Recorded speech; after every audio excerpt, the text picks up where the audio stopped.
Xo'p, hurmatli o'quvchilar, bugungi 25-darsimiz can va could nima ekan o'zi? Demak, bir boshdan ko'rib chiqamiz. O'zi aslida biz canni o'tganmiz. Canni bir nechta maqsadlarda ishlatgandik, to'g'rimi? Can o'zbek tiliga nima deb tarjima qilinardi? Can. Qila olmoq yoki qo'lidan kelmoq, ha? Qo'lidan kelmoq deb tarjima qilsak bo'ladi.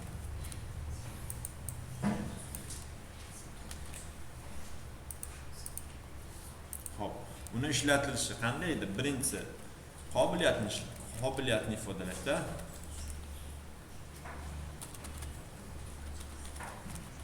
Qobiliyatni ko'rsatishda. Ya, masalan, uni qoidasi, formulasi qanaqa edi? Demak, ega, to'g'rimi?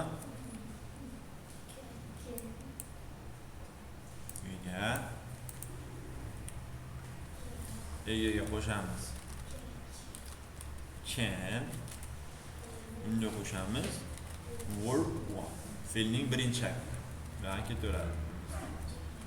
Va hokazo. Masalan, she can speak, play the piano. Demak, buni qobiliyati bor, pianino chalish uchun. Tushunyapsizlarmi? She can play the piano degani u pianino chala oladi va shunga qobiliyati bor. Tushundilarmi? Hop. Bu qaysi shakl edi? Affirmative forma.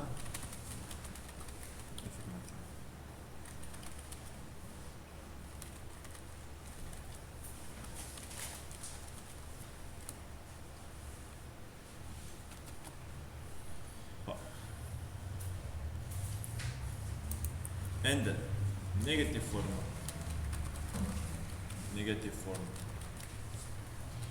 İnkar shakli. Nima qilamiz? Subject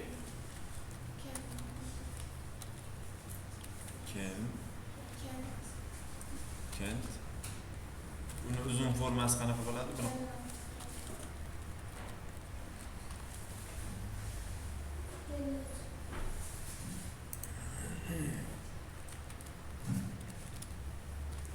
Mana shunday bo'ladi. Nima bunda tagiga siz ko'karib qoldi? O'rtada unaqasi bo'lmaydi, probel bo'lmaydi. To'g'ridan to'g'ri cannot qo'shib yozilar ekan. Tushundilaringmi? Cannot plus verb. Masalan, they, masalan, sizlar, you cannot speak 4 languages. You cannot speak 4 languages.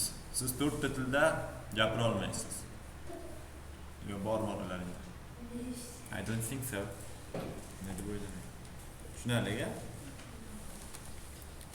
Bizda keyingisi qanaqasi? Interrogative form. So'roq shakli yoki savol shaklida. Hop. Birinchi can egadan oldin o'tadi. Can qo'shilgan ega, bunga qo'shilgan verb 1. Va so'roq yozmada. Endi sirasi javob beramiz. Yes deymiz agar ha demoqchi bo'lsak. Yes, subject can. Yo'q demoqchi bo'lsak, no, subject cannot. Tushunarli? Masalan, can they ha. Nima deysiz? Yo'q. Qila olmoq-ku bu. Qildi degan ma'no. Can they dance? Ular raqsga tusha olishadimi? Ha demoqchi bo'lsak nima ekanmiz? Yes. They can. yoki no, they cannot. No, they can. Tushunarlimi? Xo'p. Bu yerda endi mana bunga qaraymiz. Hozir mana bularni ko'rib chiqdik. Demak, positive, negative question shakllarini ko'rib chiqdik. Endi qaranglar, mana bu yerda aytyapti. I can do something, ya'ni men nimadir qila olaman. Bu barobar deyapti. Shunga teng. I know how to do it. Men uni qanday qilishni bilaman. Or yoki it's possible for me to do it. Menga uni qilish ehtimolligim bor deyapti. Tushunarliga? Masalan, I can play the piano. Men pianino chala olaman. My brother can play the piano too. Mening akam ham pianino chala oladi. Tushunarliga? Okay.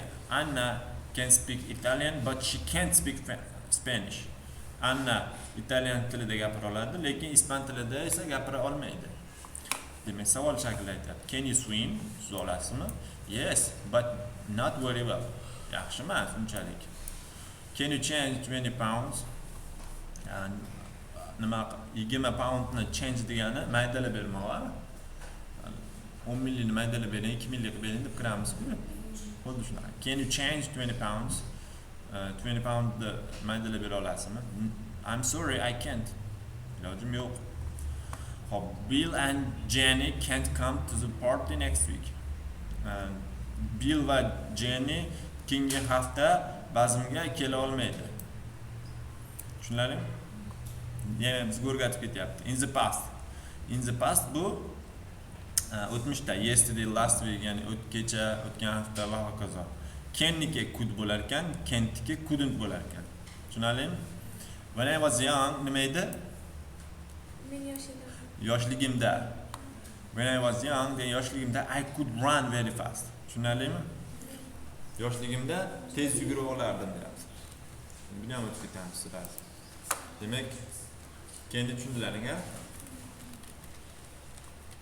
Could. Could nima tarjima qilamiz endi? Qila olgan. Qo'lidan kelgan. Bu nima ekan? Can.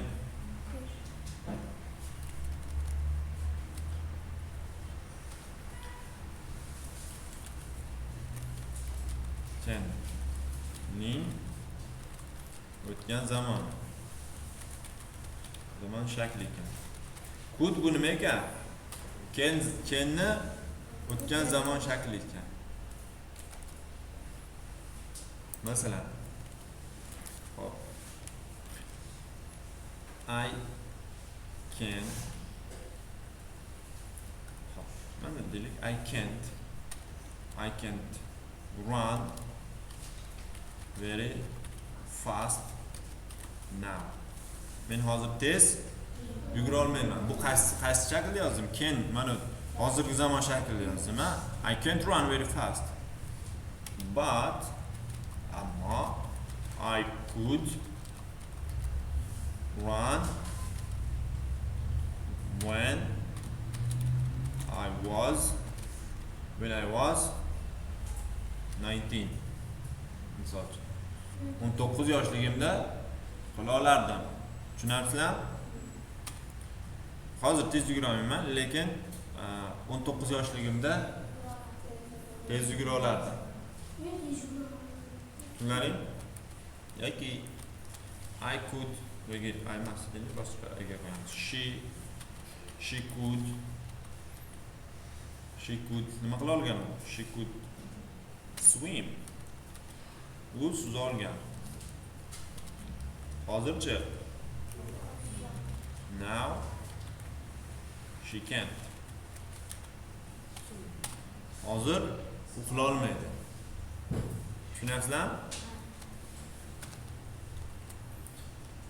Hop, masalan we could biz nima qila olardik? Va nima qila olmasdik? We couldn't speak.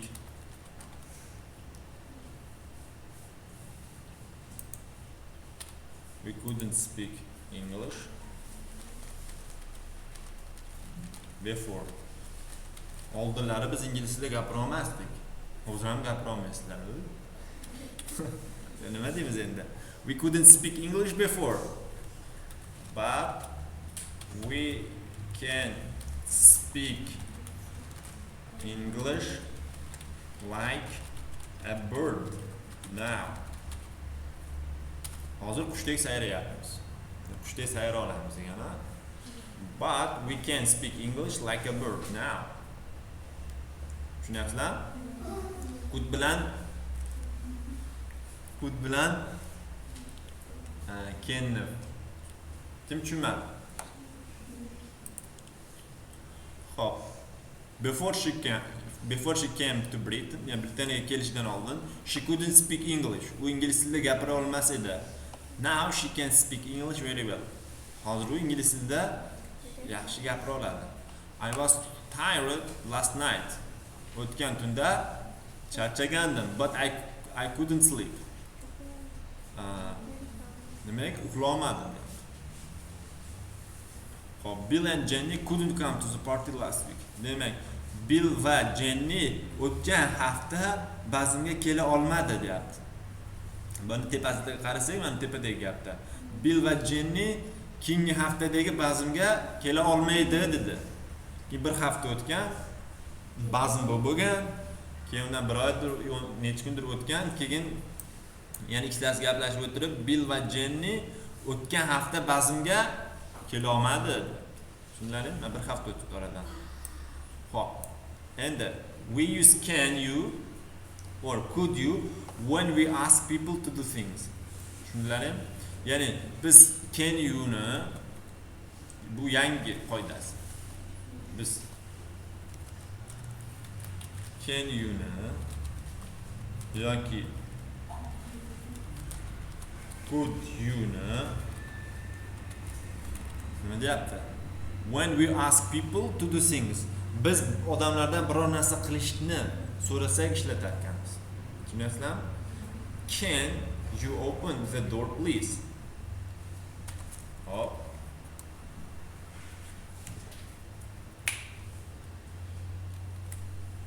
Can you open the door please?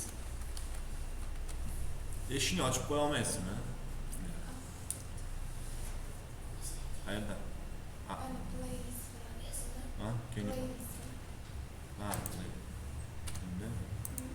Can you open the door please? Eshikni ochib qo'ya olasizmi? Endi can bilan could farqi nima deyishingiz mumkin. Demak, could biroz muloyimroq va formal, rasmiyroq bo'ladi. Siz domlangizga can you open the door deya olmaysizda yoki onangizga. Nima deysiz? Could bilan berasiz. Could you open the door please? Tushunarlimi? Endi o'zimiz do'stimiz bo'lsa yoki yaqin insonimiz bo'lsa can ishlatsak bo'ladi, lekin rasmiy jihatdan yoki hurmat yuzasidan muloyimroq sifatida nimani ishlatar ekanmiz? Could ishlatar ekanmiz. Lekin umumiy olganda ma'nosi bir xil chiqar ekan. Faqat uni qanaqa aytilish vaziyatida farq bo'lar ekan. Xo'p. Could you tell me the time please? Mana siz tanimaydigan odamingizga siz could you tell me the time please deysizda. Ya'ni siz tanimaysiz, ko'chada ketyapsiz, notanish insonga ham biz rasmiy gapiramizda. Soatni aytib bera olmaysizmi deymiz-ku. Could you tell me the time please? Tushunlaring? Could nima ekan? Rasmiyroq ekan-a? Could you tell me the time please? Soatni aytib bera olasizmi? Iltimos, ha? Xo'p. We use can I, endi can I ga ketdik-a. Xo'p. Can I. Xo'p. When we ask if it's okay to do something.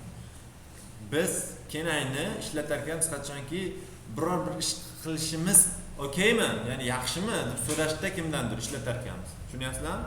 Yana qaytaraman. Biz can I deb biror bir kishidan qilayotgan ishimiz ya'ni qilmoqchi bo'lgan ishimiz yaxshimi, ya'ni noqulaylik tug'dirib qo'ymaydimi deb so'rashda ishlatar ekanmiz. Tushunarlimi? Mana aytyapti. Tom deyapti.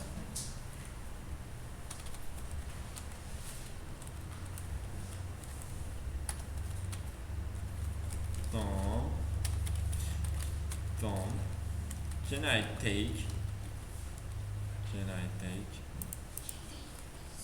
take your umbrella? Nima deyapti? Tom, soyaboning olsam maylimi? Tushunyapsizlarmi?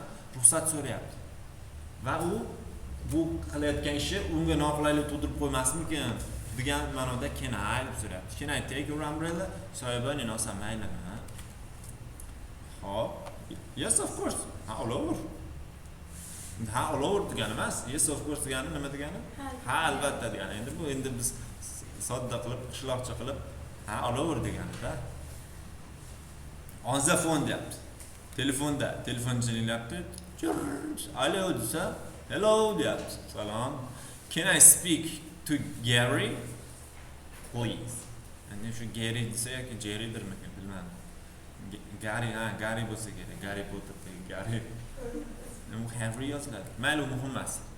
Gary qisasi. G'ayratjonda o'zbek tilida mana G'ayratjon. G'ayratjon bilan gaplashsam maylimi deyapti. Tushunarlimi? Can I bilan kelyapti. Hop, can I plus word bo'ladi, mana shu yerga yozib qo'yaman.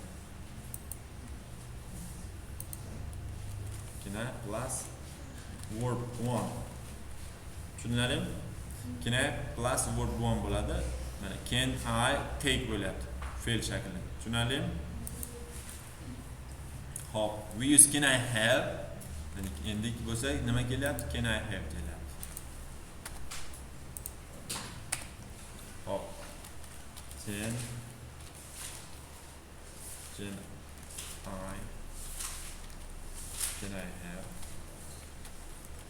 Can I have to ask for something. Nimadir so'rashdi. In a shop deyapti, do'konda. Can I have these postcards please? Ushbu postcardlarni olsam maylimi? Tushunarlimi? Peki, can I have something to drink?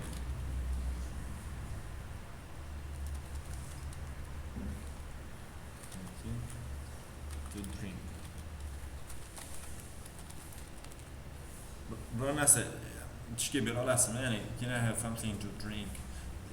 Biror narsa ichsam maylimi deyapti. Ya'ni choy qo'yib bering degan ma'noda. Can I have something to drink? Suv qo'yib, choy qo'yib bera olasizmi degan ma'noda. Can I have something to drink? Nima deyapti? I have to ask for something. Nimadir so'rashni ishlatyapmiz. Mana biz choy so'radik. Tushunarlimi? Xo'p. Tushunganmisizlar? Yaxshi.